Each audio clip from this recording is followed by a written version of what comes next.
Todos. Olha, nós vamos dar continuidade ao nosso conteúdo de história. Na semana passada nós falamos sobre o período pré-colonial. Foi o período que foi de 1500 a 1530. Foi o período que nós falamos sobre a chegada dos portugueses ao Brasil em 1500. Porém, nos primeiros anos eles não tiveram interesse no território brasileiro, porque não encontraram ouro, não encontraram prata, não encontraram pedras preciosas. E eles se dedicaram então a um período em que o Brasil tinha apenas o pau-brasil, não é, uma madeira que poderia ser vendida para a Europa. A gente vê que eles utilizavam a mão de obra indígena, na qual eles trocavam produtos, e a relação entre o índio e o português se dava de uma troca de produtos chamada de escambo.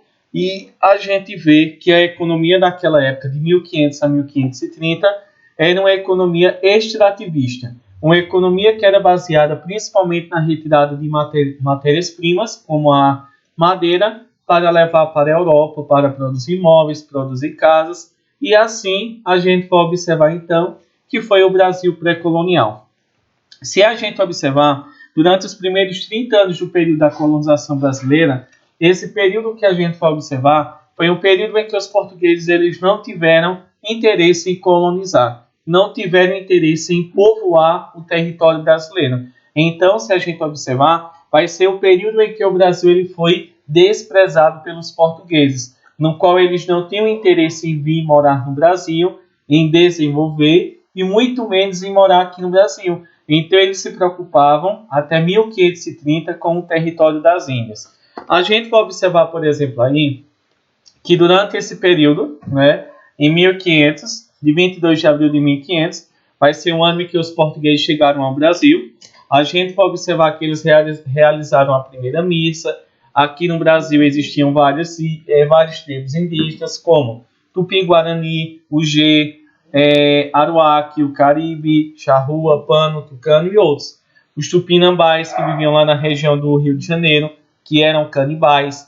Nós vamos ver que esse período, então, a relação com os povos indígenas era uma relação de exploração, de violência e principalmente de escravidão indígenas. A gente vai observar então que durante 1500 até 1530, eles se dedicavam principalmente à mão de obra indígena, que trabalhava aqui no Brasil. Nós vamos observar então que eles trabalhavam em troca de objetos, a relação que era chamada de escambo. Os portugueses davam objetos e, em troca, os índios cortavam madeira para entregar a eles. Nós vamos ter a venda de tinta, que era retirada do pau-brasil para ser vendido para Portugal e para a Europa. E vamos ter também a colonização. A gente vai observar que foram vários motivos que fizeram com que os portugueses tivessem a necessidade de colonizar, de povoar e de desenvolver, de vir morar aqui no território brasileiro. A gente vai observar que existiram vários motivos. A gente vai observar que o principal motivo que fez com que os portugueses viessem colonizar o território brasileiro em 1530, vai ser então o quê? A tentativa dos franceses em ocuparem o território brasileiro. A gente vai observar que de 1500 a 1530, vários povos tinham interesse em vir morar aqui no Brasil. Nós vamos ter os holandeses, nós vamos ter os franceses. E os franceses, em 1520 a 1530, eles começaram então a criar uma amizade com os povos lá do Rio de Janeiro, com os povos indígenas, que eram chamados de Tupinambás. A gente vai observar então que a partir daquele momento, esses povos então indígenas, eles vão o quê? Principalmente, a gente vê que eles vão criarem amizade, principalmente com os povos indígenas que viviam aqui no Brasil, e eles começaram então a explorar o pau-brasil, a madeira-prima, a madeira aqui do Brasil. Então os portugueses perceberam que com o passar do tempo os franceses eles não queriam apenas retirar a nossa madeira, eles também poderiam, além de explorar a nossa riqueza, eles também podiam ter o interesse de ocupar o território brasileiro. E além disso, houve outro motivo também, que foi o quê? As Índias elas tinham falido. Vou colocar aqui. Segundo motivo. As Índias não estava dando mais lucros. Pronto, então a gente vê aí que esses são os principais motivos. A gente vê então que Portugal decidiu colonizar o Brasil. Os portugueses decidiram vir morar aqui no Brasil por dois motivos. Primeiro, porque os franceses estavam ameaçando invadir o Brasil, estavam roubando a nossa madeira, o pau-brasil, e a gente vê que o segundo motivo foi o quê? Que as Índias, o território da Índia, lá no continente asiático, não estava dando mais lucro, não estava dando mais dinheiro para Portugal. Ou seja, aqueles produtos como os temperos, como o ouro, eles começaram a diminuir. Então a Índia não estava dando mais lucro para Portugal. Então Portugal, com medo de perder o Brasil para os franceses e também passando por dificuldades econômicas por não então ter mais dinheiro, a gente vê então que o rei de Portugal, Dom João III, decidiu então colonizar. Colonizar significa povoar o território conquistado. Então, para não perder o Brasil para a França, os portugueses decidiram então em 1530 organizar e melhorar e mandar pessoas para viver aqui no Brasil. A gente vai observar que em 1532, o rei de Portugal, Dom João III, ele decidiu então mandar uma frota marítima organizada por um amigo próximo dele, chamado de Martim Afonso de Souza. Ele decidiu então enviá-lo para o Brasil para organizar o território brasileiro. Nós vamos ver que ele vai chegar, vai formar a primeira vila do Brasil, chamada de Vila de São Vicente. Essa Vila de São Vicente, a gente vai observar que hoje ela é São Paulo. Nós vamos ver que lá em São Paulo, que foi a primeira vila, que era chamada de São Vicente, a gente vê que eles construíram uma capela, foi construído o primeiro engenho de açúcar, e assim a gente vai observar que no ano de 1530, o rei de Portugal, então, ele decidiu então mandar Martim Afonso de Souza para organizar e, principalmente, criar uma base econômica, ou seja, começar a produzir o que eles pudessem encontrar aqui no Brasil. A gente vai observar que, para organizar o território brasileiro, nós vamos observar que o rei Dom João III, ele pensou, o Brasil, ele é um território muito grande. Então, para organizar o território brasileiro, ele tinha que criar uma organização, um sistema de organizar o seu território, que era muito grande. A gente vai observar então que para organizar o território brasileiro, o rei de Portugal decidiu dividir o Brasil em 15 partes. Essas 15 partes eram mais ou menos o que nós chamamos de Estado. A primeira forma de organização do Brasil foi dividir o Brasil em 15 partes. Cada uma dessas partes eram chamadas de capitanias hereditárias, ou seja, cada estado era chamado de capitania hereditária. A gente vê que para organizar e governar essas capitanias hereditárias, a gente vai observar que o rei de Portugal, ele mandava uma pessoa de sua confiança, que era chamado de capitão donatário. A gente vai observar que esse capitão donatário, que é como se fosse um governador hoje em dia, ele tinha vários direitos aqui no Brasil.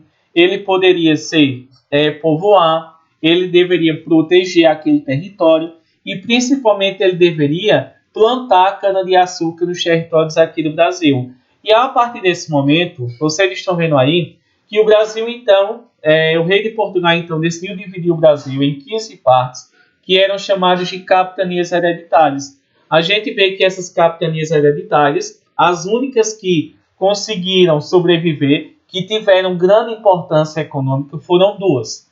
São Vicente, que é São Paulo, e a nossa capitania de Pernambuco, que tinha muito lucro e também que dava mais lucro para Portugal. Então a gente vai observar que essas 15 partes do território brasileiro era dividido, eram essas que estão aí no slide. O Maranhão, Ceará, Rio Grande, Itamaracá, Pernambuco, Bahia de Todos os Santos, Ilhéus, Porto Seguro. Nós temos também Espírito Santo, São Tomé, São Vicente, Santo Amaro, nós temos aí Santana. Então, todo esse território também formava o local que nós chamamos de capitanias hereditárias. Eram as 15 capitanias que formavam o território brasileiro. Outra capitania hereditária que havia era a capitania que nós chamamos então de Todas essas capitanias, então, elas formavam o nosso território. Em seguida, a gente vai observar, então, aí, que dentro dessas capitanias hereditárias, cada uma delas era governada por um capitão donatário. Esse capitão donatário, a gente vai observar que ele fazia um acordo com Portugal. Esse acordo que os capitães donatários faziam, ele assinava dois documentos. Uma carta de doação, no qual o rei de Portugal doava um pedaço de terra a ele, e ele se tornava um capitão donatário. Ele não era dono, ele era apenas um governante daquele território. Então ele recebia o cargo de donatário. Também ele assinava outro documento chamado de Carta Foral, que estabelecia os direitos e deveres dos donatários. Em seguida, a gente vê aí, por exemplo, no slide, uma foto retirada do livro que a gente vai estudar, que vai ser o que nós chamamos aí, por exemplo, quais eram os deveres e os direitos dos donatários. Vejam aí que nós temos os direitos dos donatários. Os donatários, eles deveriam plantar cana-de-açúcar para dar lucro para Portugal. Ele deveria também transformar os índios em cristãos. Eles deveriam defender o território e eles também deveriam fazer com que a população de Portugal viesse morar aqui no Brasil. Ou seja, de estimular a ocupação. E então esses são os deveres. Agora, quais eram os direitos dos donatários? Os homens que vinham de Portugal governar aqui o Brasil, eles poderiam ter 5% de lucro do que era vendido para Portugal em relação ao pau-brasil. Eles poderiam cobrar impostos em rios e portos. Eles deveriam julgar os habitantes da capitania. Poderiam condenar índios, negros e homens pobres. Nós vamos ver que também eles poderiam conceder pedaços de terra para outras pessoas, que eram chamadas de sesmarias, que eram terras do tamanho de uma fazenda, a quem tivesse recursos para produzir riquezas. E também nós temos aí ter uma grande sesmaria. O sistema de capitanias hereditárias ele foi utilizado inicialmente na Ilha da Madeira e depois ele passou a ser utilizado aqui no Brasil também. Então a gente vê que o capitão donatário, tanto ele tinha direitos como também ele tinha deveres. Os direitos é que ele poderia então se aproveitar da riqueza de cobrança de impostos e também de acumular uma riqueza. Já ele também tinha deveres. Deveria produzir, deveria transformar os habitantes em cristãos, deveria defender o território e também deveria incentivar a ocupação do território. A gente vê que por o Brasil ser muito grande, a gente vai observar que os capitães donatários eles não conseguiram permanecer e organizar o Brasil. Então, as únicas capitanias que deram certo no Brasil foi São Vicente, que era São Paulo, e Pernambuco. A gente tem alguns motivos aí, 5 motivos explicando por que as capitanias hereditárias elas não deram certo aqui no Brasil. A gente vê, primeiro, pela falta de recursos, ou seja, os donatários eles tinham que financiar as capitanias com seu próprio dinheiro. A gente vê que eles também, o território ele era muito grande, então eles não conseguiam vigiar todo o território. Havia falta de comunicação entre as capitanias, os capitães donatários não se comunicavam e principalmente os índios, eles eram muito resistentes e também eles eram constantemente atacados por povos de outros países. Então a gente vê pelos ataques indígenas, pela falta de dinheiro e pelos ataques constantes, a gente vê que essas capitanias hereditárias elas não deram certo aqui no Brasil. Então a gente vê que o rei de Portugal ele decidiu então criar outra forma de organizar o território brasileiro. A gente vai dizer que a primeira organização, a primeira divisão do Brasil foi o rei de Portugal, Dom João III, que dividiu o Brasil em 15 partes. E cada parte, a gente vai observar, essas 15 partes, elas foram entregues a 12 homens. Porém, apenas alguns vieram aqui para o Brasil e outros acabavam sendo mortos pelos povos indígenas.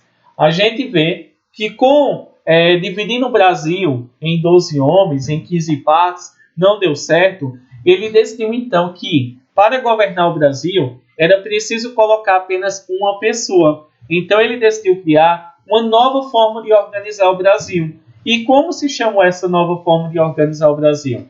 Em 1549, houve uma nova forma de organizar o Brasil, que apenas um passava a governar. Ele era chamado de governo geral. O governo geral foi a segunda organização do território brasileiro. Era a segunda organização política do território brasileiro. A gente vê que a partir desse ano, de 1549, o Brasil passou a ser governado apenas por uma pessoa, para que assim o poder estivesse centralizado, a administração também fosse feita apenas por um homem, e o rei de Portugal achava que ele iria passar a governar melhor. Então a gente vê que o poder passou dos donatários para o governador geral, e a gente vê que esse governador, que era tipo quase o governador geral, significa o quê? Era um homem que iria governar todo o território brasileiro.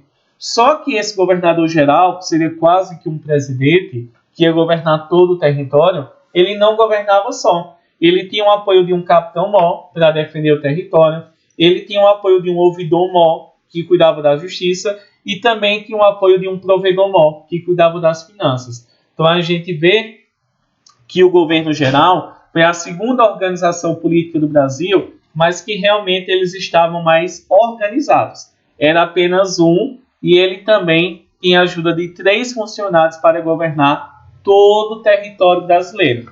Claro que continuou tendo as capitanias, porém, agora elas deveriam obedecer principalmente ao governador geral, que mandava em todo o território brasileiro. Claro que esse governador geral, ele tinha poder sobre todo o território brasileiro. Nós temos aqui o primeiro governador geral que governou o Brasil, e mandava nas outras capitanias e mandava no Brasil. Nós temos então aqui Tomé de Souza. Tomé de Souza, ele trouxe funcionários para o Brasil, ele trouxe padres como Manuel da Nóbrega, ele trouxe soldados. Vamos ver que ele construiu Salvador, que foi a primeira capital do Brasil. E em seguida vamos ter Duarte da Costa. Duarte da Costa foi o segundo governador-geral do Brasil. A gente vai observar que ele trouxe padres jesuítas, como José de Anchieta. Nós vamos ter os franceses invadiram o Rio de Janeiro, a Baía da Guanabara, e formaram a chamada França Antártica. Nós vamos ver que eles permaneceram no Rio de Janeiro por exatamente 12 anos. E vamos ter Mendes Sá. Mendes Sá, ele foi o terceiro governador-geral do Brasil. Nós vamos ver que o seu sobrinho, Estácio de Sá, ele conseguiu expulsar os franceses daquele território e estabeleceu uma cidade chamada de São Sebastião do Rio de Janeiro. E a partir daí foi que surgiu a cidade do Rio de Janeiro. A gente vai observar, pessoal, que para dar uma ajuda ao poder, então, dos governadores gerais, existia também a Câmara Municipal. E a Câmara Municipal, ela tinha como objetivo o quê? Com o avanço da colonização no território brasileiro, o rei de Portugal decidiu criar as câmaras municipais, que eram órgãos que existiam no interior aqui do Brasil para administrar as vilas e as cidades brasileiras. Os vereadores das câmaras eram eleitos entre os homens bons, ou seja, a gente vê que para governar o interior do Brasil foram estabelecidas as câmaras municipais, que eram escolhidos os homens bons. E esses homens bons quem eram? Brancos, ricos e homens católicos. Então veja o preconceito que havia aqui no território brasileiro.